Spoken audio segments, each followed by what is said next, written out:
Una de las primeras demostraciones de inteligencia artificial fue un juego de damas desarrollado en 1952 por Christopher Strachey, científico informático y pionero en la inteligencia artificial.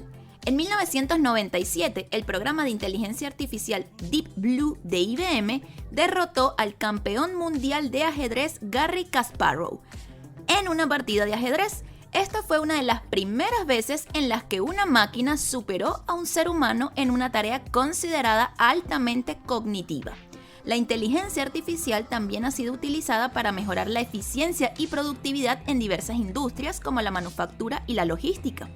Uno de los usos más conocidos de la inteligencia artificial es en el reconocimiento de voz y el procesamiento del lenguaje natural. Por ejemplo, muchos teléfonos inteligentes tienen asistentes de voz integrados que pueden responder a preguntas y llevar a cabo tareas específicas por voz, como por ejemplo lo es Siri, Google, Alexa, entre otros. En el campo de la robótica, la inteligencia artificial ha sido empleada para fabricar máquinas capaces de llevar a cabo tareas complejas de manera autónoma.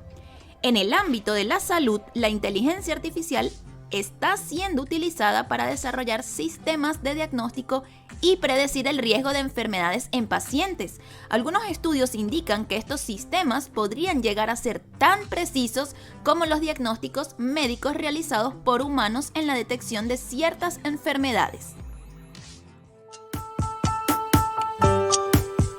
Citología, Ciencia y Arte Podcast, espacio donde abordamos temas de salud de manera amena y entretenida, haciéndote ver la ciencia médica de forma amigable. Soy Elizabeth García, citotecnóloga y bioanalista de profesión, divulgadora científica y apasionada de la vida que existe bajo la lupa del microscopio. Este es un espacio que llega a ustedes gracias a la Academia Citología, Ciencia y Arte, lugar donde encontrarás cursos y diplomados online en citología. Visita su web www.citologiacienciaarte.com y conoce más del fantástico mundo de la citología. Hola, buenos días, tardes o noches, dependiendo de la hora que nos estén escuchando. Bienvenidos a un nuevo episodio y en este episodio tuve invitados muy especiales desde México con quien estuve conversando sobre la inteligencia artificial y el laboratorio de citología. Una de mis invitadas es la doctora Débora Minerva Damayanti Poblano Alquicira. Ella tiene una gran trayectoria que respalda y sustenta su quehacer diario en el sector educativo en salud, desarrollando funciones operativas, administrativas, docente, capacitadora e investigación, así como asesoramiento en el sector licitario, desempeñando puestos claves, demostrando habilidades, destrezas, competencias, aptitudes y actitudes a nivel nacional, logrando avance, progreso, equilibrando ciencia, tecnología y humanismo durante su gestión y con sus equipos de trabajo. Y destaco lo del humanismo porque es algo que estuvimos hablando mucho en esta conversación y se van a dar cuenta que ella siempre hace mención de esto, de que no hay que olvidarnos de que tratamos con seres humanos dentro del laboratorio. También tuve de invitado a Flavio Muñoz. Él es citotecnólogo certificado de la Sociedad Latinoamericana de Citopatología, tiene una amplia trayectoria en lo que es el ejercicio profesional de la citotecnología, tiene certificación nacional del Consejo Mexicano de Técnicos en Patobiología, es miembro de la Sociedad Latinoamericana de Citopatología, de la Academia Mexicana de Citopatología, de la Sociedad Argentina de Citología y de la Asociación Colombiana de Patología. Además, me estuvo contando que está incursionando en el mundo de la docencia, así que los tres tenemos esa labor de docente, de enseñar a otros y de compartir el conocimiento. Y fue una conversación bien amena y bien, yo diría que equilibrada, porque Débora tiene esa experiencia y ese conocimiento de lo que es la inteligencia artificial y estos sistemas automatizados, porque también hablamos un poco de esto dentro del laboratorio, incluso en el área docente. Y Flavio y yo tenemos un poco más, no tenemos tanta experiencia en esa área, pero sí tenemos la experiencia del trabajo en el laboratorio de citología, el manejo y diagnóstico de estas muestras. Así que fue una conversación súper amena y muy nutritiva. Así que sin más que agregar, los dejo con nuestra conversación. Hola, hola, bienvenidos a un nuevo episodio de nuestro podcast y en esta oportunidad tengo como invitados a Flavio y a Débora desde México que en conjunto conmigo vamos a estar hablando de la inteligencia artificial y el laboratorio de citología específicamente, cómo la inteligencia artificial quizá está involucrada en esta área, si es que lo está o no, si es que ya existen equipos o no, y por supuesto, cuál es nuestra percepción desde el punto de vista de profesionales del área de citología y de lo que es el área de la medicina, específicamente del laboratorio. Bienvenidos. Muchas gracias, un gusto estar por aquí, Eli. Débora, ¿cómo estás? Buenas tardes. Eli, un gusto, como siempre. Muchas gracias por la invitación, Eli, y mucho gusto en conocerte. Y Flavio, espero que estés muy bien. Bonita tarde. Gracias, gracias. Un placer tenerlos y que aceptaran la invitación a participar de este episodio. Y bueno, vamos a comenzar hablando de qué tareas podría facilitar la inteligencia artificial dentro de lo que es el laboratorio de citología. ¿O qué tareas creen ustedes que podría facilitar? Porque ciertamente dentro del laboratorio de citología no es solamente sentarnos al microscopio a ver los extendidos, sino también el procesamiento. Entonces, ¿qué dirían ustedes conociendo? Porque hoy el tema de la inteligencia artificial es como un tema que está muy popular, pero lo cierto es que esto ya viene desde hace años que se usa la inteligencia artificial en la medicina. Así es. Pues bueno, primero quisiera yo comentar, bueno, aunado un poquito más a este tema, hemos visto que sí hay equipos que por lo menos ahorita hacen tinciones, ¿no? No solamente hablando del área de citología, sino en específico de tinciones en general, tanto de histoquímica, de inmunohistoquímica, de citología, como es la de Papa Nicolau, o inmunocitoquímica, que pues ya hay equipos relacionados con estos, que obviamente ya llevan un proceso y que la sacan bastante bien. O sea, creo que desde la citología en base líquida, que quizá no es como tal una inteligencia artificial, pero sí nos permite ir mejorando la calidad para que nosotros podamos observarlo, ¿no? Después de ahí, si nos vamos a los equipos que tiñen, me parece que van mejorando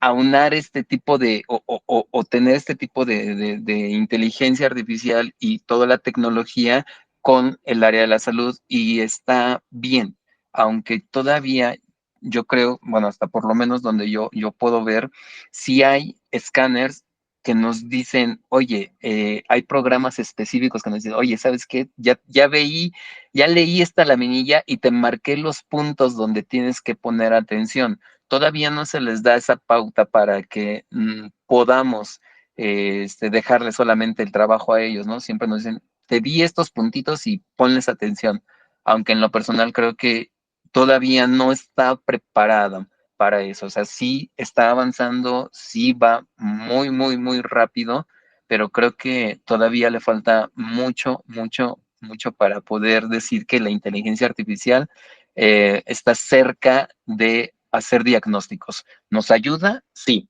por supuesto que sí. La tecnología y la inteligencia nos ayuda, sí, y hay que adaptarse a ella, pero tanto como cederle ya un diagnóstico, yo lo veo sumamente lejano todavía. Yo creo que la parte que aportaría sería dividirlo primero en la fase, pues lo considero así, pre, trans y posanalítica. En la parte preanalítica, por ejemplo, en algún registro de datos, o sea, con la parte de robotización y automatización, el hecho de que simplifique esto, ¿no? O sea, porque lo hace a una velocidad increíble que a lo mejor tú te llevas más minutos y dices, ah, estoy invirtiendo tiempo cuando a lo mejor me puedo fijar más en si están nuestros colorantes en forma, si están precipitados. O sea, podemos poner ahorita el énfasis que decía mucho Flavio, los detalles y que demos ahora sí un resultado de calidad y que sea congruente con lo que nos están pidiendo, ¿no? O sea, si la solicitud viene, entonces vamos a poder ahora sí que corroborar la muestra con lo que ya se llenó y obviamente ahora sí pasar al microscopio y como decía, si ya tenemos algún punto ahí fijado, entonces en ese punto hacer mayor énfasis, algo mejor podríamos aplicar alguna técnica no solamente de rutina, sino una inmunistoquímica o con biología molecular que complementen el diagnóstico. Entonces, en esta fase trans, que es lo que yo creo que Flavio se enfocó bastante bien, los equipos ya tienen una alta definición y alta tecnología Sin embargo, yo creo que simplemente el ojo humano es una cuestión que no se va a dejar de lado. Hay que olvidar esta parte de que solamente nos vamos a enfocar en tecnología. No, también recordemos que esta pieza que nos llega o esta parte del líquido que está en el laboratorio es parte de un ser humano. Entonces, el trato digno que se le dé, yo creo que es lo más importante porque es al fin y al cabo un resultado y eso va a mejorar nuestra calidad de vida para el paciente que sea. Yo creo que si es un niño, que si es un adolescente, todos merecemos tener un trato igualitario, equitativo y obviamente esta parte inclusiva, ¿no? Porque no sabemos si estamos llegando a tiempo o podemos ver, reflejar o retardar el diagnóstico, ¿no? O sea, ¿qué impacto es el que se tiene con esto? Y en la parte, pues obviamente del posanalítico, por así decirlo, en la interpretación del resultado, digamos, la inteligencia artificial te ayudaría muchísimo a ver, ¿ya se entregó? ¿No se entregó? ¿Por qué no se ha entregado? ¿No? Y entonces el patólogo y el técnico también tendríamos más tiempo para esta cuestión de hacer un equipo y a lo mejor en la cuestión de investigación y que se le dé muchísimo más empuje, ¿no? A las áreas de oportunidad que podamos ir detectando, que estén ahí en nuestra área de laboratorio, en lo que diario vamos realizando, ¿no? Eso es lo que vamos al día a día. Y la otra cuestión también que considero importante es la simulación clínica, que esto viene en la parte como de enseñanza, o sea, la parte en la escuela, porque ahorita hablamos de laboratorio y a lo mejor los showrooms, ¿no? O sea, donde vamos a practicar, pero desde la escuela es cuando también tenemos el hecho de que si nos empiezan a meter la idea de que tenemos la inteligencia artificial, a lo mejor en la simulación clínica la podemos medio, obviamente, agarrar la onda y ya que lleguemos a trabajar, entonces ya no hay un abismo entre lo que es la línea de educativa, la línea laboral y pues obviamente dar un impacto positivo con la parte social. Porque sí he visto ahorita, yo creo que en la parte de México, la discrepancia es increíble, o sea, como paciente también lo he vivido, han perdido mis muestras y todos echan la culpa y a lo mejor, como decía Flavio, tener una buena línea, ¿no? O sea, el hecho de una comunicación efectiva va a mejorar esto. Y yo creo que la inteligencia artificial llega como un apoyo, una ayuda de manera positiva, ¿no? A mejorar toda esta situación. Sí, ahí en lo que justo mencionan también entraría lo que es la automatización, porque si bien como dice Flavio, estos equipos que hacen tinciones y esto, bueno, no es una inteligencia artificial realmente, sino es un equipo automatizado que va sacando las gradillas y va haciendo las tinciones y yo creo que todos los procesos del laboratorio, desde la recepción de la muestra incluso, porque yo justamente hoy pensaba que se podría crear, si es que existe, no lo sé, pero creo que no, un tipo de equipo que por lo menos cuando quizá el servicio esté cerrado o esas muestras que a veces son de emergencia porque los laboratorios de citología no están abiertos todo el día, quizás esas muestras líquidas, que son líquidos pleurales, por ejemplo, que se reciben, no sé, o que se toman el fin de semana y que a lo mejor el laboratorio no abre, pueda llegar como un equipo, yo me imagino algo así como un tipo, un cajero automático en donde uno coloque unos datos y pueda colocar la muestra, que quede en condiciones de refrigeración, que la muestra quede preservada y no quizás no pase ese tiempo. Son equipos que yo me imagino que no sé si existen, pero son procesos que igual se pueden automatizar y obviamente van a facilitar el trabajo dentro del laboratorio porque la idea de todo esto, de la automatización y de la inteligencia artificial es facilitar el trabajo porque a veces en centros de salud que son muy grandes o que reciben altos volúmenes de muestras, pues obviamente esto nos va a ayudar. Quizá en un centro pequeño donde se reciben, no sé, 30 citologías al día, bueno, no es necesario incluir un equipo de estos, pero en donde se reciben 1000 citologías en un día, pues obviamente va a facilitar mucho el trabajo. Entonces entramos también en ese tema de la automatización, que igual eso viene en el laboratorio clínico, que no es la citología estrictamente, pero es algo que ya se ha incluido en el laboratorio clínico y no sustituye al profesional, porque esa era otra de las preguntas que yo les tenía. ¿Ustedes creen que en algún punto se va a sustituir a ese profesional del laboratorio con esta inteligencia artificial? Si es que, como dice Flavio, que hoy día no, él considera que no hay un equipo como que por más que haga el screening pueda llegar a hacer un diagnóstico preciso, pero algún día se pueda llegar a desarrollar un equipo tal que quedemos nosotros en el olvido, por decirlo de alguna forma. Bueno, yo creo que no. Yo creo que nosotros en la lectura vamos a tener siempre eh, esa parte fundamental, esa piedra angular que vamos, y quiero ser muy puntual en esto, el criterio. El criterio no se le puede enseñar a la inteligencia artificial. A la inteligencia artificial le puedes decir, ¿sabes qué? Vamos, valga la redundancia, ¿no? Los criterios que están escritos en el Bethesda son estos para diagnosticar un ASCUS o para diagnosticar un alto grado, ¿no? Y él lo va a aprender y va a decir, ok, sí, está bien, vamos a ver todas las células y si veo núcleos que hay de 2,5, 3 veces más, pues bueno, ya te voy a decir esto, ojo aquí, porque es un ASCUS. Aunque eso podría hacerlo la inteligencia artificial, yo creo que siempre hay que tener ese criterio para decir, ok, yo ahora sí que lo puedo ver el frotis completo. Y entonces, ¿qué va a pasar? Oye, ¿sabes qué? Quizá está inflamado el frotis, o ¿sabes qué? No tuvo una adecuada fijación, o a lo mejor no tuvo una adecuada tinción, ajá, o a lo mejor las células están inflamadas, o algo sucede que nos da ese aspecto, y no precisamente por eso va a ser un ASCUS. La inteligencia artificial se va a basar en lo que dice, ¿sabes qué? Esto lo que me enseñaron a mí, esto es un ASCUS, pero no está viendo todo el contexto, ¿no? Y que es algo que nosotros únicamente con la experiencia vamos a ver, porque muchos opinan de la siguiente manera, dicen, bueno, ok, nosotros interobservador a veces discrepamos mucho, ¿no? Entre si es alto, si es bajo grado, si es una infección, si es una inflamación, hacemos una discrepancia, incluso interobservador. Lo que yo puedo ver no es lo mismo que tú estás viendo, ajá, pero podemos llegar a un consenso. Y la inteligencia artificial, por más que se le enseñe, o por lo menos eso creo yo, en este momento, no está capacitado para eso. Y no creo que lo esté en algún momento, ¿ok? Porque nosotros no solamente es ver la laminilla, tener la experiencia para diagnosticar, sino ver el contexto de toda esta laminilla. Ajá, como te decía, incluso una mala fijación, que sumerjamos la laminilla completamente en alcohol y después otra laminilla cuando el alcohol ya esté a la mitad y va a quedar la mitad bien fijada y la otra mitad no. Y cuando lo lea una inteligencia artificial, él no va a saber esto, ni va a saber distinguirlo. Y entonces probablemente en esa parte donde no esté totalmente bien fijada, ¿qué va a suceder? Pues quizá nos marque cosas que no son realmente, ¿no? En un mismo frotis. Quizá es un ejemplo algo burdo, pero creo que son cosas que pasan y que ahorita, a menos que todo sea automatizado y esté al 100%, creo que por el momento siempre va a existir esa pequeña discrepancia y el criterio, que creo que es lo que nos distingue de las máquinas y sobre todo también de la inteligencia artificial, ¿no?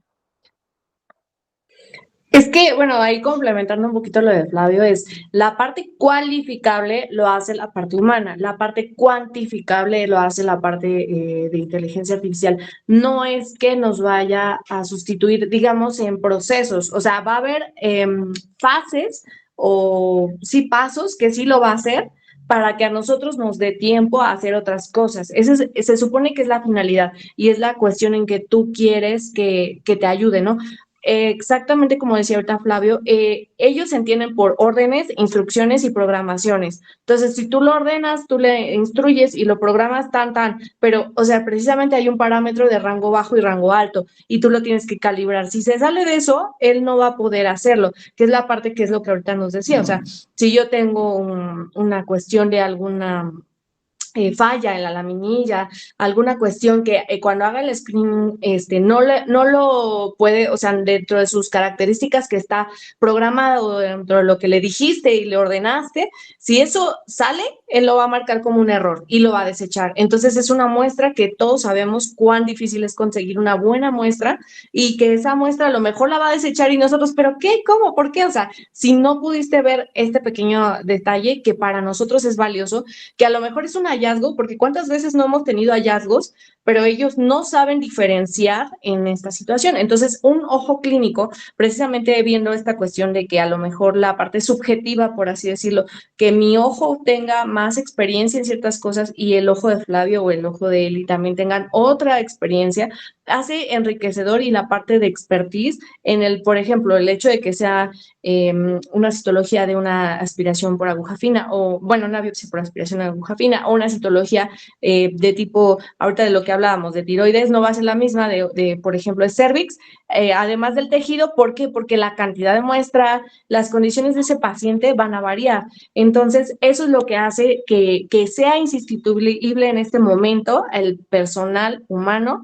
Y entonces se compone de esas tres cosas, ¿no? O sea, tratemos de equilibrar lo que tenemos ahorita de tecnología, de ciencia y sustentando y fundamentando cada proceso, pero pues también darle el lado humano que vamos a tener y no nosotros tener el alcance y obviamente mientras se pueda, porque como también conocemos los lugares donde trabajamos, no siempre va a haber accesibilidad a esta tecnología, ¿no? Entonces, si ya sabemos, digamos, hasta cierto punto desarrollar habilidades, destrezas, competencias, pues vamos a poder avanzar más adelante, ¿no? Tener esta cuestión de investigación y, ¿por qué no? Plasmarlo en un artículo, en un congreso, y eso que ayuda a nuestros compañeros a que mejore la calidad y la profesionalización de ahora sí que nuestra hermosa labor que hacemos cotidianamente. Eso es lo que a mí me encantaría complementar con lo de Flavio.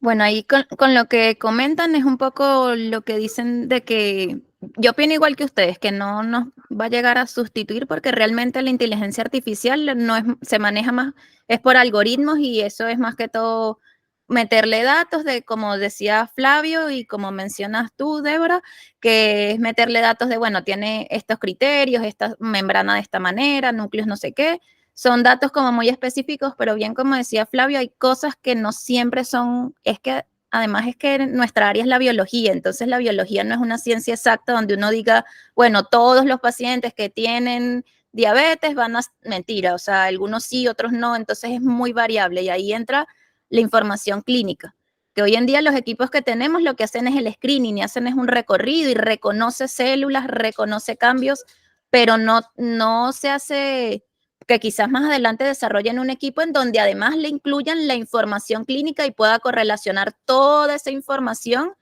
Puede ser que ocurra, pero yo lo veo como bastante igual complejo, porque, y ahí entraríamos entonces lo que igual se hace en el laboratorio clínico, que al final el profesional lo que hace es validar, por más de que tienes un equipo, uno lo que va a validar de que lo que el equipo está reportando o lo que el equipo está leyendo es, efectivamente es eso. Porque si bien existen estos equipos donde me hacen un screening, donde me hacen una captura de ciertos campos del extendido, pues va a depender del ojo del observador, en este caso nosotros, decidir si eso que el equipo consideró llamativo realmente lo es y si en el resto del extendido no hay otra cosa distinta.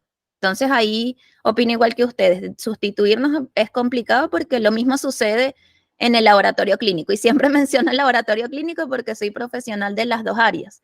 Y cuando estudiaba bioanálisis, que es como se llama esa carrera en mi país, me decían ese mal comentario como, bueno, vas a hacer una pisabotones, porque solamente vas a meter tubos en un equipo y el equipo hace todo, y no es así. Y no es así, de hecho no va a ser así en el laboratorio de citología tampoco. Ciertamente existen estos equipos que hacen el screening, como la citología base líquida, que de hecho hasta procesa la muestra. Se toma la muestra, se coloca en el equipo, la procesa, hace el screening, pero tenemos que estar nosotros allí para ver que efectivamente eso que se está indicando el equipo que considera llamativo efectivamente es o no es, más la información clínica que tenemos de los pacientes. Y como decía, cada paciente es distinto. Así que bueno, ahí estamos como bien acorde los tres, no nos van a sustituir las máquinas. Ok, y también, bueno, quisiera hacer un pequeño comentario todavía respecto a este tema, que a pesar de que quizá en un futuro la inteligencia artificial llegue a tener estas características donde puedan ayudarnos hasta en un 80%, 90% del diagnóstico, sería muy, muy bueno, pero también creo que nosotros como profesionales también nos hace falta aprender más, ¿no? O sea, vamos, porque conozco muchos, por desgracia, en el gremio que se o sea, salen de la escuela o salen del diplomado o salen de donde hayan hecho su especialización y se quedan con eso y no hay más allá. Ajá, entonces a lo mejor con ellos no digo que sea bueno o malo, simplemente que pues también hay que ir más allá, ¿no? O sea, nos marcan unas pautas, sí, pero yo lo he visto, por ejemplo, contigo, Eli, ¿no? O sea, a veces hablas no solamente de citología cervicovaginal, también hablas de mama, también hablas de infecciones, también hablas de otras cosas, porque tienes la experiencia, tú lo acabas de decir, también estudiaste también bioanálisis, pero te has instruido y has mejorado lo que te enseñaron en la escuela.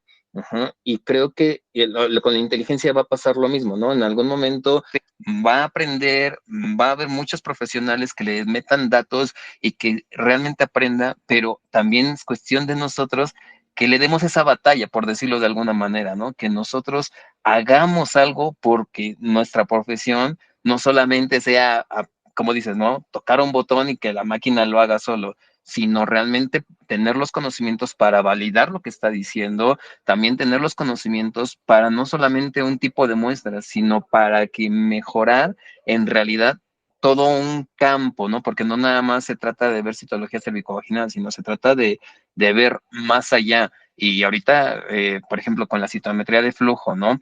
Que también lo hace un equipo, también es parte de muchas otras cosas de automatización, bueno, no precisamente de inteligencia artificial, pero sí es un equipo, ¿no? Y que nos ayuda, claro, pero tenemos que saber qué muestra vamos a enviar. No podemos enviar todas las muestras, ¿no?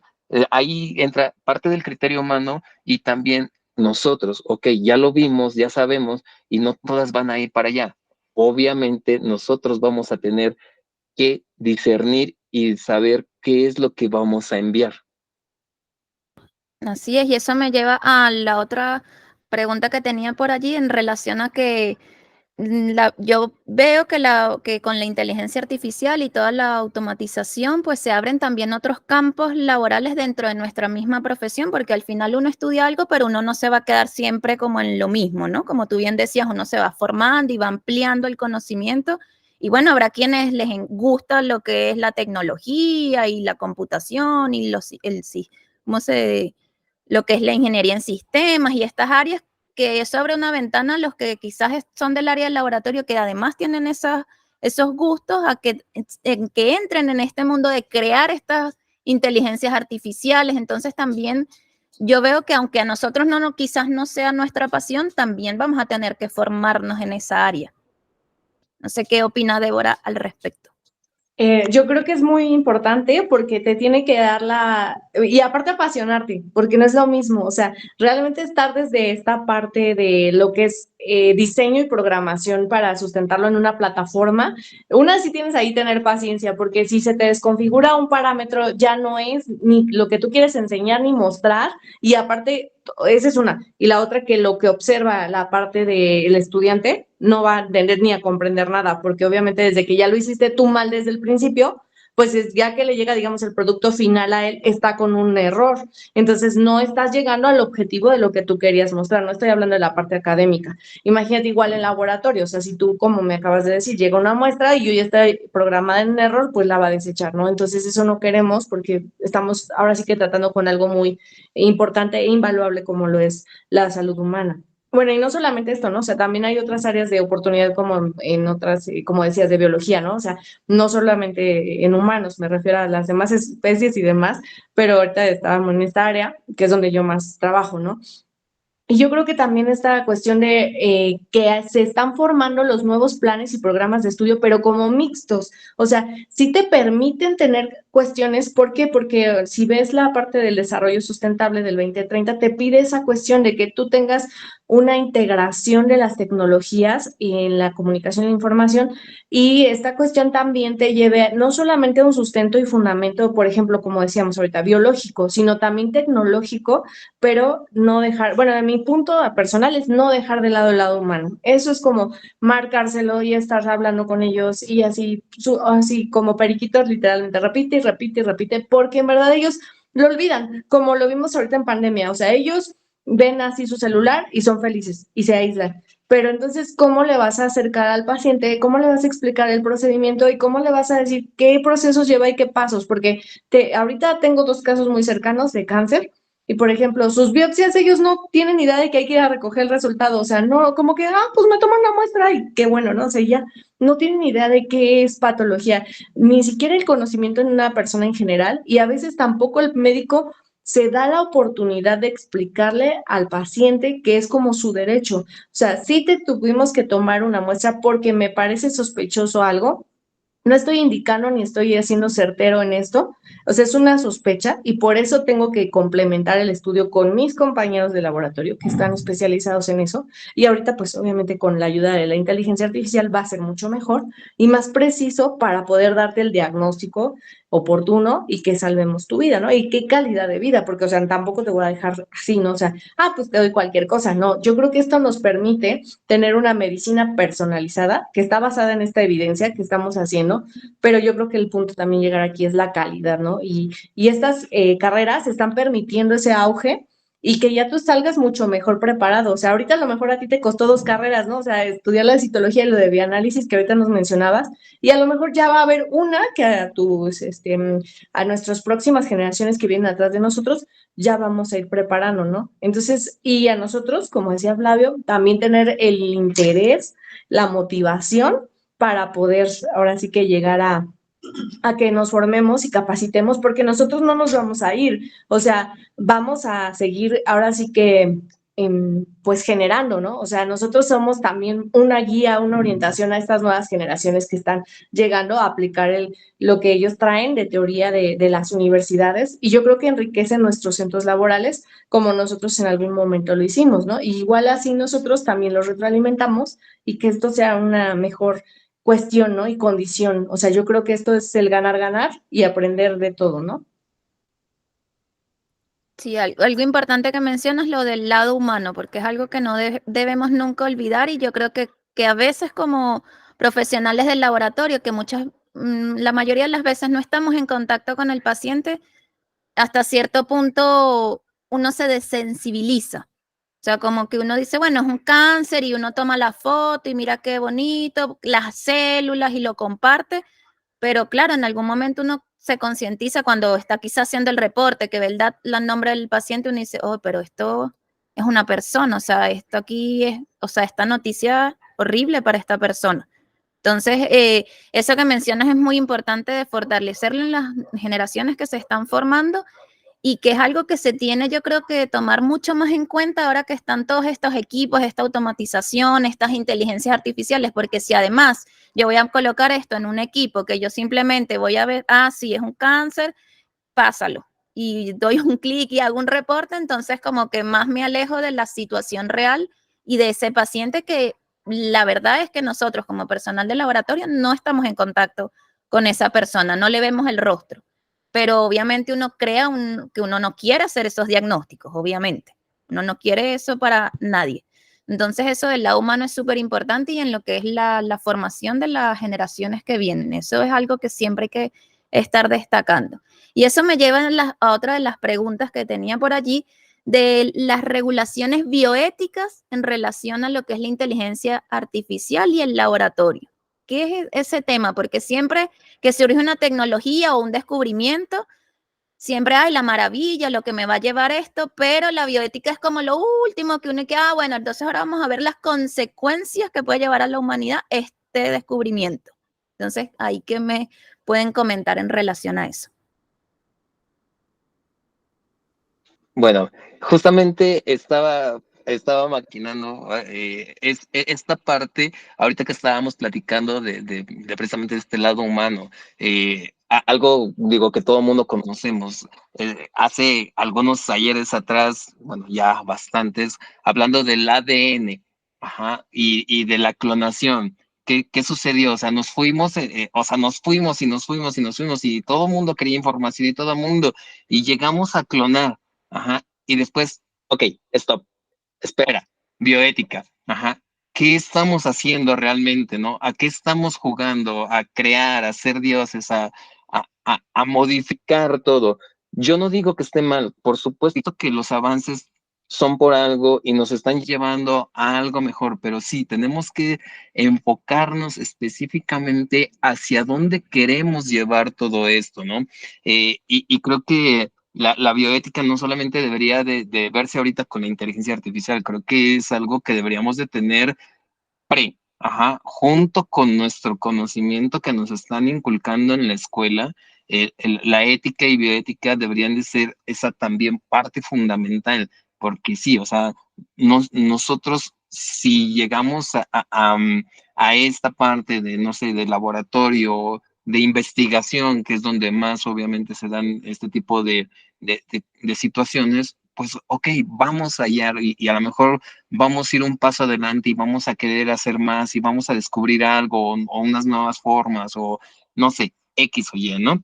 Pero siempre vamos a tener ese lado humano y esa bioética que nos inculcaron desde estudiantes, o debería de ser de esa manera, para que sepamos realmente quizá detenernos o decir, ok, esperen, vamos a plantearlo, es posible, en lápiz y papel es posible, pero realmente qué va más allá, o sea, qué consecuencias hay, y no solamente quedarnos ahí en nuestro campo, ¿no? Sino realmente todo, o como debería de ser, un equipo multidisciplinario que pueda opinar psicología, no sé, otros aspectos que a lo mejor nosotros no estamos preparados para conocerlos o no los conocemos simplemente porque nuestra formación no nos llevó hacia esa parte, ¿no? Para nosotros nos es muy sencillo decir, ay, no, sí, yo vi células, como decías ahorita, ¿no? Yo vi células y es un cáncer, es un positivo. Y qué bonito, porque hasta decimos, qué bonito, porque a lo mejor es un cáncer o es un tumor raro, es un caso especial, y dices, ah, no, qué bonito. Y después llega esto, oye, pero estamos hablando de un paciente, y ni para el paciente ni para su familia es algo bonito, ¿no? Entonces no podemos jugar con todas estas cosas, ¿no? O sea, creo que, como decías, o sea, la bioética viene o debería de venir aunada a nosotros desde la formación. No esperarnos, desgraciadamente, como sucede siempre, a que ya suceda para entonces decir, ah, oye, stop, espérame, estamos haciendo las cosas mal. Creo que estamos por ahí, a veces dicen, ¿no? Primero tiramos la piedra y después vemos a quién, ¿no? Y creo que no se trata de eso, creo que nos hace falta precisamente esta parte en la preparación, pero pues yo creo que es muy importante consultarlo, verlo, estudiarlo y claro, por supuesto, tomar cursos y lo que esté en nuestro alcance para también nosotros poder dar nuestra opinión al respecto, ¿no? Y en dado caso que a lo mejor no seamos nosotros, pero que estemos en un laboratorio o inmersos con otros compañeros, donde pues tal vez ahí se ve un poquito golpeada esta parte de la bioética, ¿no? Y también dar nuestra opinión, sin entrar en conflictos, pero pues tratando de siempre responsabilizarnos como profesionales y darle ese trato digno a las muestras que son de pacientes, personas, gente que, al igual que nosotros, espera que nosotros estemos haciendo un trabajo digno, profesional y apegado a las mejores normas que podamos, ¿no? Pues de mi parte sería como más que nada también que propongamos, o sea, nosotros sabemos cuáles son nuestros criterios ahorita, pero sin esa capacitación nunca vamos a proponer bien, ¿no? O sea, porque igual lo que es aquí aceptable, tampoco a lo mejor va a ser aceptable en Europa, ¿no? Digo, o no es aceptable en Sudamérica. O sea, México sí sirve mucho de referencia, pero luego tú ves esta cuestión con Estados Unidos y ese choque luego intercultural o multiintercultural es difícil porque para lo que ellos está bien y como aparte tienen una cuestión de, por ejemplo, de estados y de federaciones, ¿no? Entonces ellos, cada estado tiene su propia legislación, ¿no? Y algo que en México no, o sea, tenemos como algo nacional y luego sí, posteriormente lo estatal, pero se rige en eso. En cambio, te digo, cuando lo veo con los colegas de allá, no como que su estado se vale esa ley y así es, ¿no? Entonces, no se va a poder hacer ahorita algo universal con la bioética porque estamos en crecimiento y expansión. Aún no sabemos cuáles son los alcances y hasta dónde va a llegar toda esta situación, pero yo creo que sí es muy importante tenerla robustecida con lo que ya tenemos y obviamente Chile yo considero es de los más avanzados. En Argentina también tienen bastantes puntos favorables, algo que en México está en pañales. Sin embargo, eso no nos exime de que no tengamos una responsabilidad del mal uso de la praxis en esta situación o de una iatrogenia, ¿no? O sea, porque a lo mejor no estamos aplicando un medicamento directamente sobre algo, o sea, estamos haciendo una muestra, pero si para farmacogenómica, que es igual, digamos, hasta cierto punto esta situación de ahora sí el fármaco en la muestra, ya hay una legislación y ya hay al menos una sanción para nosotros como salud. Entonces, también, ¿qué va a pasar con los órganos reguladores, no? O sea, digamos, en México existe la CONAMED, que es la Comisión Nacional de Arbitraje Médico, es un ejemplo, pero, o sea, debe de haber una instancia especializada que realmente también nos defienda para que nos diga cuáles son nuestros derechos y obligaciones y no nos digan, es que tú estás mal por usar esta cuestión y así, ¿no? Ahorita lo único que yo les podría aportar que sí conozco por ejemplo, de la investigación en educación en salud es que ya debemos de citar a la inteligencia artificial como referendo de creación de contenido que ya hayamos ocupado con ella y ahorita no sé cómo vaya a ser aplicable en la parte práctica clínica, que eso es lo que vamos a llevar obviamente también a cabo, ¿no? Lo que queremos es que obviamente tengamos un avance, un progreso en las mejoras tanto educativas como pues en los centros laborales, pero muchas veces también si se dan cuenta, a veces tenemos este miedo, por así decirlo, de opinar, porque ¿qué va a decir el sindicato, no? O sea, porque el sindicato se regula por ciertas cosas y eso es a veces a lo que nos lleva de, no, pues no quiero, por ejemplo, o sea, las guías, aquí en México existen algo que se llama las guías prácticas clínicas. Entonces te dicen, bueno, eres experto en esto y esto y esto. Y luego ya vas y ves a los especialistas, no, porque o no puede hacerlo por el sindicato, ¿no? Entonces, no es esta situación de que también por la política nos dejemos influir, ¿no? Independientemente del país o de la cuestión que podamos pertenecer, sino que esto sí sea universal, porque la inteligencia artificial está en todos lados, no en un solo país o no en un solo estado, ¿no? O sea, eso va a afectar a todos, a pacientes, a profesionistas o también pues a los colegas, ¿no? Porque obviamente, o sea, nosotros lo vemos desde un punto tal vez de manejo de la muestra, pero la interpretación o esta cuestión que hace el patólogo en más específico, que no estuvo en todo el proceso como nosotros con la muestra, entonces eso es lo que también a ellos pues les va a repercutir, ¿no? O sea, porque cada acción pues va a tener ciertos parámetros o características que se vayan a legislar, ¿no? Porque estamos trabajando sobre un contenido que sí tenemos esta cuestión de, por ejemplo, las normas del expediente clínico, normas para la disposición de cuestiones electrónicas, pero y ahora en conjunto, como igual que las carreras, ¿no? Y en conjunto, ¿qué se está haciendo? Porque según esto, pues también la inteligencia artificial tiene, no es una memoria, pero digamos que acuérdense que es la nube y se almacenan datos y estos datos son sensibles. Y si tenemos, por ejemplo, el mal uso con el hecho de que haya ahora las impresoras, las 4D, entonces mi muestra, y si es replicada con biología molecular, ¿dónde estoy quedando, no? ¿Y quién es la persona realmente original, no? O sea, si yo puedo hacer, como decía ahorita Flavio, lo del genoma, y si puedo hacer unas copias, y si yo tengo el poder de tener esa situación, entonces, ¿hasta dónde está bien lo que yo estoy haciendo y está éticamente aceptable? ¿Y hasta dónde no? ¿Por qué? Porque no podemos lucrar con esto. O sea, yo creo que con fines de investigación y que sí se añada las etiquetas, y les decía las referencias, que es lo que estoy elaborando yo, es viable, ¿no? Porque, o sea, así como me decía él y ahorita, si tengo una muestra de cáncer, no se lo deseamos a nadie. O sea, te identificas porque tienes ese lado humano. O sea, soy yo, tal vez, ahí que tenga el cáncer, ¿no? O sea, cuando tú lees la edad, también dices, oye, es más joven que yo, pudo haber sido mi hermana, mi mamá, alguien, un familiar, un conocido, le pones un rostro a esa muestra. Entonces, si eso no pasa y si, digamos, a diestra y siniestra hay pues sí, una mal producción, por así decirlo, de todas estas situaciones, o sea, digamos el lado negativo, todas las muestras que tengamos van a decir cáncer, o sea, vamos a tener una población con desinformación y con una parte como de pánico generalizado y masivo que no nos va a llevar a ningún lado, o sea, de hecho va a ser al contrario, o sea, va a ser en vez de un beneficio, pues va a ser una cuestión mal hecha, ¿no? Entonces eso yo creo que es lo menos que se puede pues comentar. Sí es un terreno muy amplio y yo creo que debemos de tener especialistas y comités muy, pero en verdad capacitados para que nos guíen y nos orienten, ¿no? A nosotros también. Es lo que quería aportar.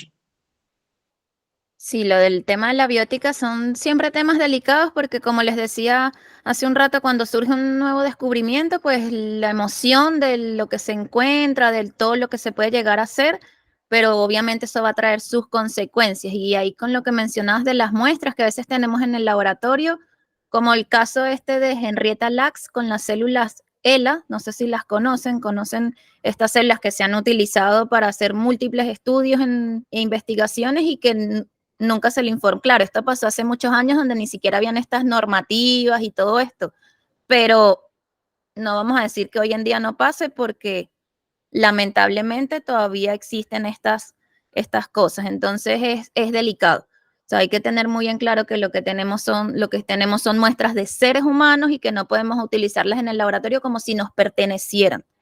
Entonces, esos son temas complicados y como bien dice Débora, hay que crear comités que trabajen en eso y cómo voy a utilizar la inteligencia artificial dentro del laboratorio, las normas bioéticas que debo tener en cuenta. Incluso ahí me hace pensar en los controles de calidad del laboratorio, que obviamente van a cambiar teniendo equipos, no son lo mismo, porque uno tiene controles de calidad en citología donde se hace un primer screening que lo hace una persona y luego lo hace otro compañero de mayor rango y luego lo ve el patólogo. Entonces hay unas jerarquías allí en visualización de la muestra. ¿Cómo es ese control de calidad con estos equipos? Yo lo desconozco, por ejemplo, porque yo nunca he tenido la oportunidad de trabajar en un laboratorio donde existan estos equipos de screening. Entonces, ¿cómo se hace ese control de calidad? ¿Quién se considera que es el primer screening? ¿El del equipo? No sé, son preguntas que por lo menos yo me hago. No sé si ustedes tienen esas respuestas en relación a eso, porque yo realmente lo desconozco. Realmente no, o sea, también lo desconozco completamente, o sea, yo te lo comenté en alguna ocasión, o sea, realmente eh, esto de la inteligencia artificial y todos los equipos que derivan de ella hasta el momento, lo único que los he visto son en congresos y ya, ¿no? O sea, y es esa parte, esos 5 minutos que te dan de descanso donde tú vas y ves los escáneres, ves los equipos, te muestran los programas y te dicen lo que puede hacer y lo que no. Y a lo mejor te emocionas, dices, wow, o sea, nos está llevando, ¿no? Nos están mostrando el futuro. Y desgraciadamente, pum, llegas a la realidad, ¿no? Y, y sí, a lo mejor, pues en su momento quizá vamos a normar eso, ¿no? Si el equipo es quien debe de tener la preferencia en ver, en darle esa rienda de ser prioritario, pero pues ahorita no, y desgraciadamente la brecha es tan amplia porque puede venir un comité de Estados Unidos o de Europa, de Japón, donde tengan equipos sumamente avanzados y nos muestren y nos digan, oye, es que ¿para qué te desgastas haciendo esto si puedes comprar este equipo y te va a enseñar y te va a solucionar esto? Y a lo mejor dices, ok, personalmente nunca, jamás en la vida me va a alcanzar para comprar un equipo de millones de pesos, ¿no? Dos, desgraciadamente en la institución donde laboro, pues estamos a costa del presupuesto gubernamental, ¿no? Entonces, pues desgraciadamente sabemos que pues no le dan prioridad, o sea, ni la salud ni la educación son prioritarios, entonces lo veo sumamente distante. No digo que no vaya a pasar, pero por el momento lo veo sumamente distante, ¿no? O sea, desgraciadamente, y pues así es esto, o sea, la brecha es muy amplia y creo que se va haciendo cada vez más, sobre todo en países en vías de desarrollo como lo es América Latina en general. Y pues desgraciadamente, pues sí, a mí me emociona verlos y me emociona escuchar que hay cosas importantes, hay nuevos descubrimientos, hay nuevas formas de diagnosticar, hay nuevas formas de procesar y demás, pero para que podamos dar ese salto, creo que falta muchísimo, muchísimo. Yo espero que en algún momento me alcance la vida para verlo, pero lo dudo mucho, desgraciadamente. Pues es que ahí voy. Bueno, de lo que yo he hecho y lo que he elaborado, no, tal vez todavía no tengo tanto como mínima invasión, por ejemplo, que es más desarrollado. O sea, lo he visto más en quirófano y más modular, porque la inteligencia artificial todavía, yo diría gracias a Dios en México todavía, todavía no llega a posicionarse en el mercado porque es algo por los altos costos que solamente ciertos centros se permiten, digamos, darse el lujo, que es lo que decía Flavio, ¿no?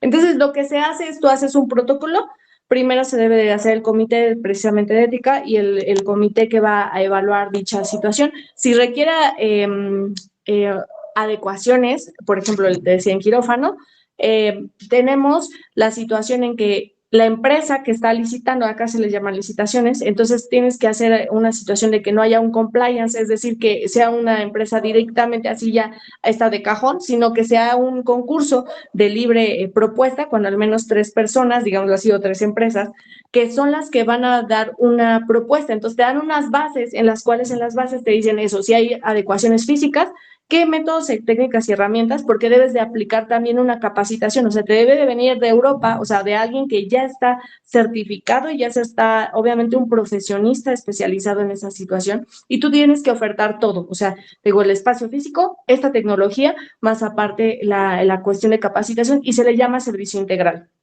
Cuando tú tienes esa propuesta, obviamente ya se pasa a la parte económica y es cuando el gobierno decide o la empresa privada, el hospital privado, porque hay algunas cuestiones que son aperturas público-privadas, es decir, mixta, una parte antes de pandemia, pues aquí en México así se hacía. Se hace una parte fondeo del gobierno y una parte del fondeo de un hospital privado.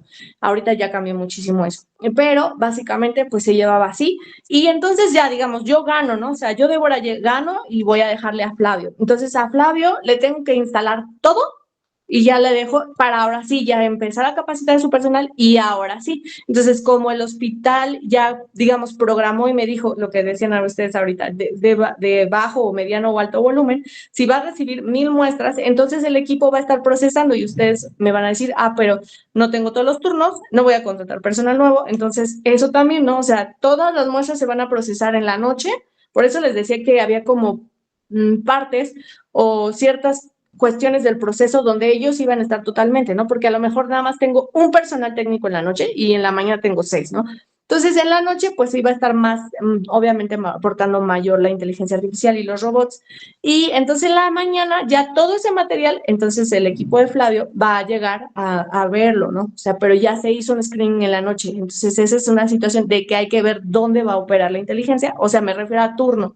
Entonces, y si hay más afluencia en el día, a lo mejor tenemos mucho más capacidad de nosotros con el ojo clínico de detectar si se pudiera ver estos errores, pero básicamente siempre van a ser ellos primero y nosotros vamos a ver la parte final o comprobatoria porque nosotros tenemos el detalle, lo que les decía, la parte cualificable. ¿Qué tal si lo hicieron y la muestra estaba precipitada? ¿Qué tal si de casualidad los colorantes no estaban lo suficientemente, digamos, estaban caducados? Entonces ya no me va a teñir lo que yo requería teñir, ¿no?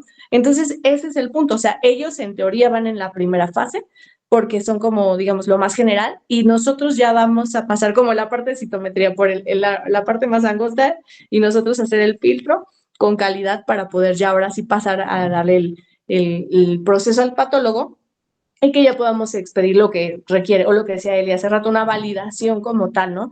O sea, darle el plus, el extra. Entonces, esa cuestión, digamos, ya avanzamos en toda la noche y ellos nos ayudaron, ¿no? Y ya no tendríamos tanto trabajo acumulado porque luego, ¿qué hacemos, no? O sea, lo que decías también del fin de semana, te llegan 5000 muestras y el lunes te vuelves loco porque no te alcanza la vida.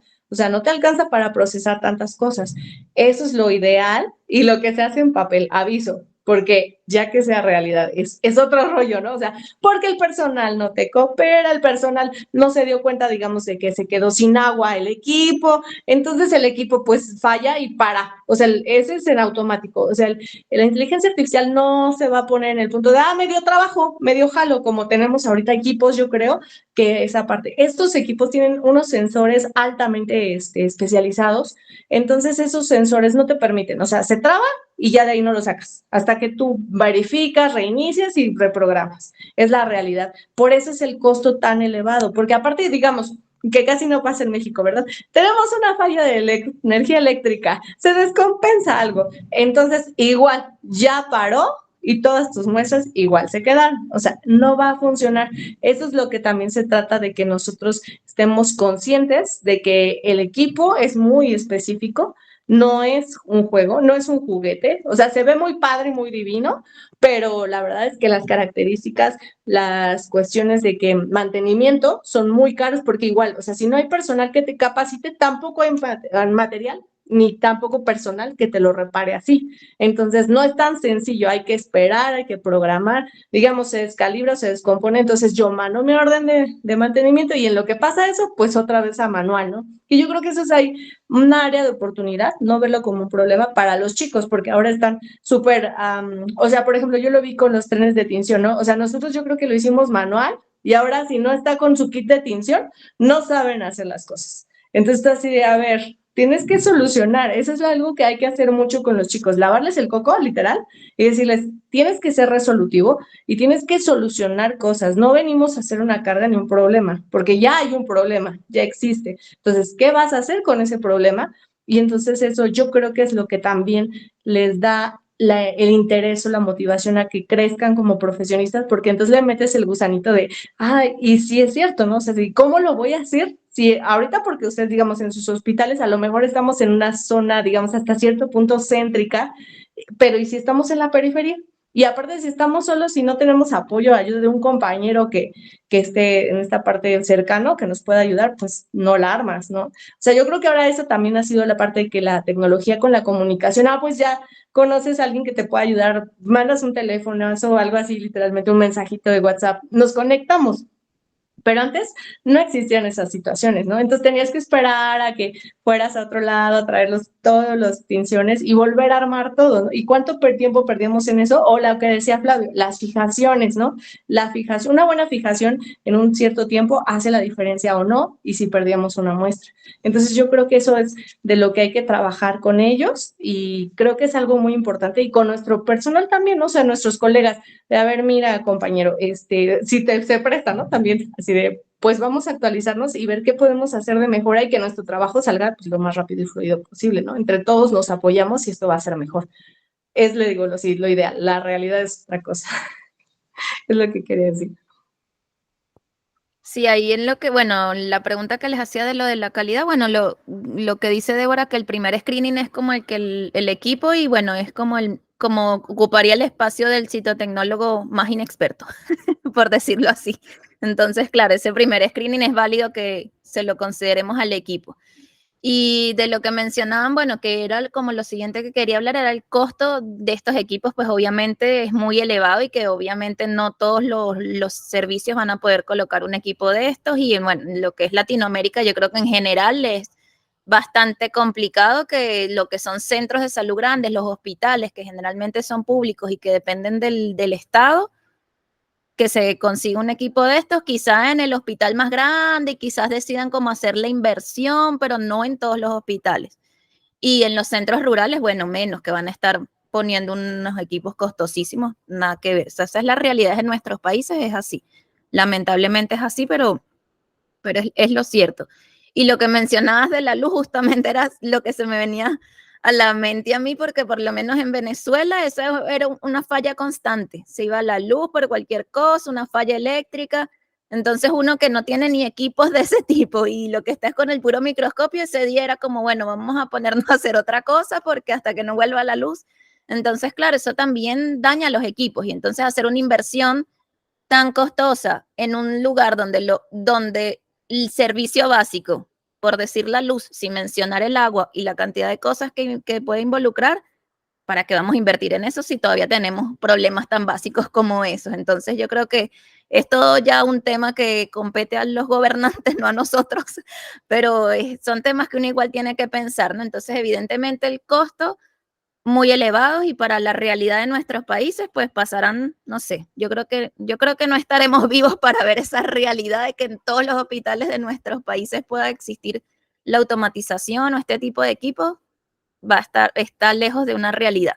Y ahí entonces también hablamos de lo que sería costo-beneficio también para el paciente, porque en los centros privados, en los que sí no depende del Estado y donde no hay una atención gratuita al paciente, donde va a ser el paciente el que debe pagar el valor de esa citología o de esa biopsia, los costos obviamente se van a ir a las nubes, o sea, va a ser bien costoso porque tú, obviamente, cuando un laboratorio es privado, dentro de sus costos meten la formación de los profesionales, el equipo que está, los reactivos que utilizan, todo el cuidado y mantenimiento que bien mencionabas que estos equipos llevan un cuidado muy particular y que si hay fallas eléctricas, si hay fallas de reactivos y puede hasta dañar el equipo. Y entonces ahí es una inversión que se va a la basura prácticamente por un daño de un equipo. Entonces ahí hasta qué punto el costo-beneficio para esos pacientes. Ahí que Débora quiere decir algo. Así, bueno, para cerrar la cuestión anterior, yo creo que un aporte muy bueno y que sí podíamos ver, pero no está en la realidad, ¿no? La simulación clínica.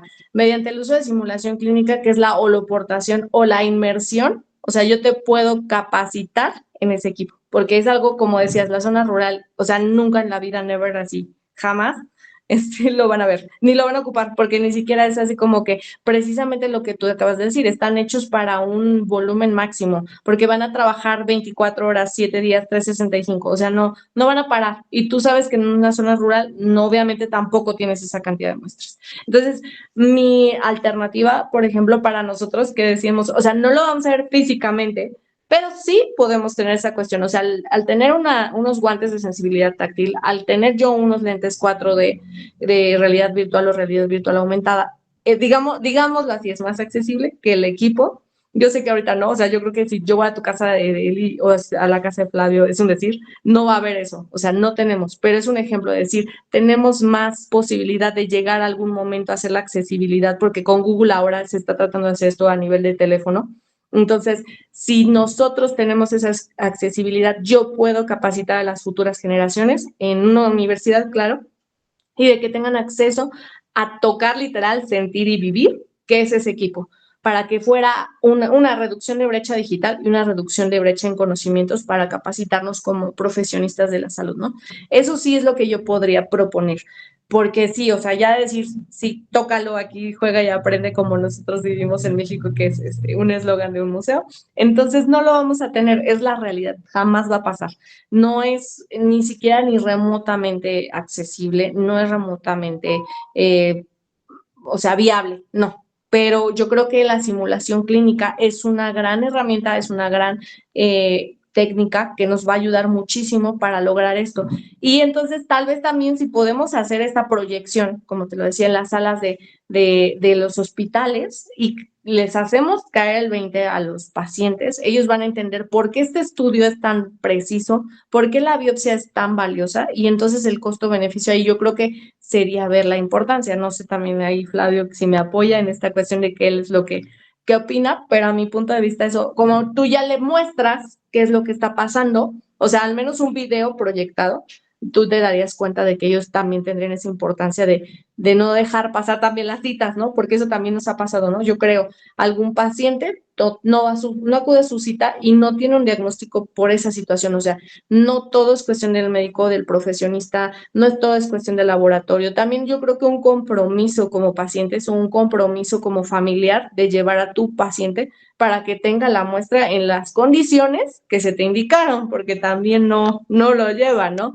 Entonces yo creo que si lo lográramos idealmente entre todos, esto va a funcionar y a fluir. Gracias. Sí, ese es otro tema como para otros 4 capítulos, yo creo, ¿no? O sea, realmente hablamos de un mundo ideal donde todos nos comprometemos, ¿no?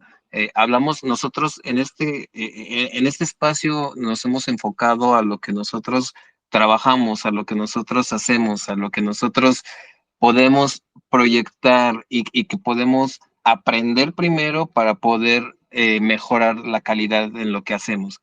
Pero es un punto importante lo que dice Débora, ¿no? El hecho de que haya compromiso de ambos lados, ¿no? Es algo sumamente importante porque creo que tendríamos o bajaríamos los índices de muchísimos positivos, ajá, con la sola cultura de la prevención. Y la cultura de la prevención viene aunada a acudir a tiempo a nuestras citas y conocer, a lo mejor no detalladamente, pero por lo menos que alguien nos guíe, nos diga, ¿sabes qué? Tienes que hacerte tu citología anualmente, y si no puedes, por lo menos cada 3 años, ¿no? Pero no dejes de hacerlo. Y no lo hagas hasta que tengas 35, 40 años. Hazlo cuando comienzas tu vida sexual. Ajá. Y ese es un pequeño ejemplo, ¿no? Y así va a pasar con, bueno, no sé, incluso, por ejemplo, estudios de laboratorio, eh, como es la rutina que creo yo que es lo que todos deberíamos de hacernos por lo menos una vez al año, que es un ego, una biometría hemática, una química sanguínea mínima de 12 elementos, que no lo hacemos, ya hasta que nos sentimos mal, ya hasta que algo está pasando, ya hasta que, bueno, es que el doctor me mandó a hacer esto. Ajá. En lugar, si nosotros tuviéramos esa cultura de la prevención, ayudaríamos a los profesionales de la salud a cuidarnos mejor y nosotros aportaríamos también esa parte. Pero bueno, como te decía, ese es tema para, no sé, muchísimas otras cosas, horas más, ¿no? Aquí, pero, pero con base en lo que estábamos platicando de la inteligencia artificial, pues creo que sí vamos por buen camino. Yo no estoy en contra de mejorar, yo no estoy en contra de que la inteligencia artificial nos ayude, nos aporte y nos permita hacer otras cosas y nos quite ciertas cargas que son a lo mejor engorrosas, como etiquetar una laminilla, como ver la trazabilidad del estudio, etcétera. Ajá. Pero que pues sea eso, una ayuda, un aporte, ajá, y realmente nos va a beneficiar no solamente a nosotros en el diagnóstico, sino a aquellas personas que también acuden, ajá, a que sea un buen diagnóstico, un buen trato y en general todo bien y de buenas, ¿no? Y creo que es una área de oportunidad bastante importante, bastante interesante y que le falta mucho por mejorar, por supuesto que sí, pero pues creo que tenemos la capacidad para, eh, quizá no nosotros como tal, pero estamos en un punto donde avanza agigantadamente esto, ¿no? Y lo vemos incluso, por ejemplo, como lo comentábamos, ¿no? Incluso con los chats, ¿no? O sea, ahora que estamos inmersos en un teléfono, en una tableta, incluso en la televisión, ajá, antes de pasar de ver programas que se pausaban, que no agarraba bien la antena, a al sistema de cable y después del sistema de cable ahora en el streaming, y que ahora ya lo puedes pausar y dejarlo ahí 3 días si quieres y regresar, y que esta misma inteligencia diga, bueno, entonces le voy a recomendar ahora que vea esto, ¿no? Y todos estamos inmersos, los chats, el WhatsApp, el Telegram, que también nos mejoran esta parte, ¿no? La comunicación, el que a veces podamos comunicarnos con otras personas, no en el mismo idioma, sino que a lo mejor pues nos ayuden a traducirlo, ¿no? A lo mejor no el 100%, pero nos ayudan. Y la inteligencia artificial en la medicina va por ese mismo camino. Le falta mucho, le falta, pero creo que va en buen camino, pero no creo que nos vaya a sustituir, por lo menos no pronto. Sí, bueno, otra cosita que quería comentar que mencionaba Débora en relación a los estudiantes y a que desconocen luego hacer los procesos como se hacen manuales, que justo lo anoté ahí porque quería comentar eso, que es importante lo que venimos hablando de la inteligencia artificial. Obviamente a medida que se vayan generando estos equipos, pues es algo que hay que enseñarle a los estudiantes, pero yo creo que no se puede dejar de lado de enseñarle los procesos que hace el equipo para que entienda cuando el equipo esté fallando, en qué puede estar fallando, qué es lo que me puede estar generando el error. Porque como decía Débora, nosotros hicimos las tinciones manual, pero ya hoy en muchos laboratorios están los equipos y no, entonces a veces se desconoce, quizá los que se están formando ahora están acostumbrados a los equipos y por ejemplo, a los equipos de tinción y les cuesta entender por qué la lámina está mal, qué es lo que está fallando, porque no tuvieron quizá hasta el mismo hecho de preparar los colorantes, que ahora todos vienen en un recipiente, diluye y chao. Antes era que si la hematoxilina era todo un proceso preparar la hematoxilina y era toda una complicación. Ahora todo viene en un recipiente listo para usar. Entonces yo creo que desde el punto de vista de la educación, que los tres estamos involucrados en esa área, es importante que se siga enseñando a los estudiantes los procesos, más allá de que exista un equipo, entender con los fundamentos de cada cosa que se está haciendo, de cada etapa, si es la coloración, si incluso es el equipo que hace el screening, entender todo para poder también solucionar, porque al final no es crear profesionales que sean unos robots más dentro del laboratorio, sino que tengan la capacidad de solucionar los problemas que evidentemente se van a presentar. Porque de hecho igual pasa en el laboratorio clínico, a uno le enseñan cuál es la reacción que va a ocurrir, cuál es el fundamento, porque aunque eso lo va a hacer un equipo, igual uno tiene que saber qué está fallando, es el reactivo, es el equipo, si alicuotó mal, coloqué mal la muestra, o el paciente viene con ciertas cosas de base que pueda generarme esta alteración. Entonces todo eso, desde el punto de vista de la educación, es importante. Y para ir concluyendo, bueno, yo les doy como mi conclusión, porque ya Flavio nos dio como la de él, faltaría Débora, y yo doy mi conclusión de este tema, pues pienso muy similar a Flavio, de que la inteligencia artificial no nos va a sustituir, o por lo menos por ahora le falta mucho camino por recorrer para que eso ocurra, así que estamos con nuestros trabajos seguros, pero yo considero que siempre va a hacer falta el ojo humano allí detrás de la muestra para entender todo lo que veníamos hablando de los datos clínicos, de cuando el extendido y todo esto. Y aunque hoy en día existen ya estos tipos de equipos que no son nuevos, porque la citología base líquida no es algo novedoso, esto viene desde el siglo pasado, desde los 90 y más allá, vienen este tipo de procesamiento de muestras y no es algo que está en todos los laboratorios, por más de que ya hace más de 20 años que existe. Entonces, tiene sus ventajas y sus desventajas como todo. Así que pienso que ciertamente la inteligencia artificial nos va a aliviar muchísimo el trabajo, nos va a ayudar sobre todo cuando son estos lugares que se reciben muchas muestras, pues nos va a ayudar, pero por supuesto que no va a sustituir al profesional porque todo el conocimiento que hay detrás no es algo, como les decía hace un rato, la biología no es exacta como la matemática y la inteligencia artificial, por lo menos hasta hoy en día, se maneja con algoritmos. Entonces, que al final son datos que se le van suministrando y por el momento no tiene como la capacidad que tiene el cerebro humano de unir una cantidad de elementos, que posiblemente hacia allá va la cosa y es como el temor de la humanidad si las máquinas nos van a hacer igual a nosotros, pero esa es mi opinión. ¿Qué concluye Débora? Pues no es que sea como igual, yo creo que cada uno va a tener sus características y sus semejanzas, también sus diferencias. Yo creo que también tenemos que aprender de ellas porque algo nos va a aportar. Es un coadyuvante como tal, pero también nosotros debemos ser críticos, objetivos y analíticos. ¿Por qué? Porque nosotros somos guías, somos ahorita la cuestión de enseñarles precisamente, ¿no? Yo creo que aprendimos de muchos de la vieja escuela, o sea, por ejemplo, yo tuve muchos maestros que fueron primero técnicos, luego fueron licenciados y bueno, ahora ya tengo especialistas, ¿no? Pero ninguno en su momento, o sea, cuando yo empezaba, por ejemplo, en la carrera técnica, acá no hay licenciatura, por ejemplo, en histopatología no hay. Entonces, cuando uno va a prepararse, te dicen, pues de aquí estudias tanto tiempo, vas al servicio y te vas a la parte laboral, ¿no? O sea, o es como mucho de lo que te decía, ¿no? O en casa luego también hay personas que te dicen, porque esa es parte de la cultura que también influye, la parte como mexicana. Voy a hablar de esto aquí como contextualizado.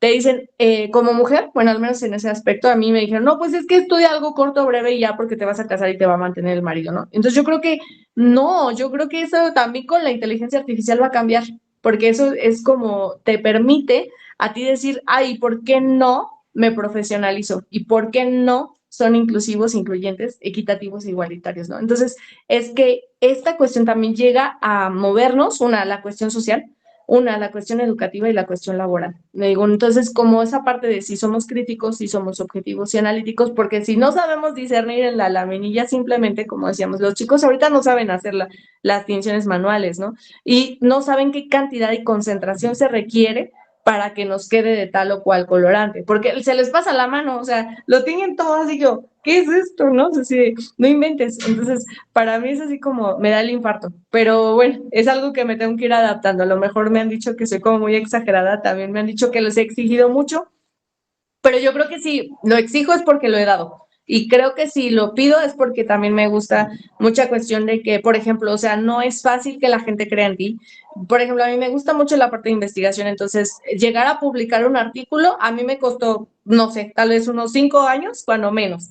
Y eso fue cuando tuve la oportunidad de una revista, por ejemplo, indexada entre México y Colombia, que me dio la oportunidad.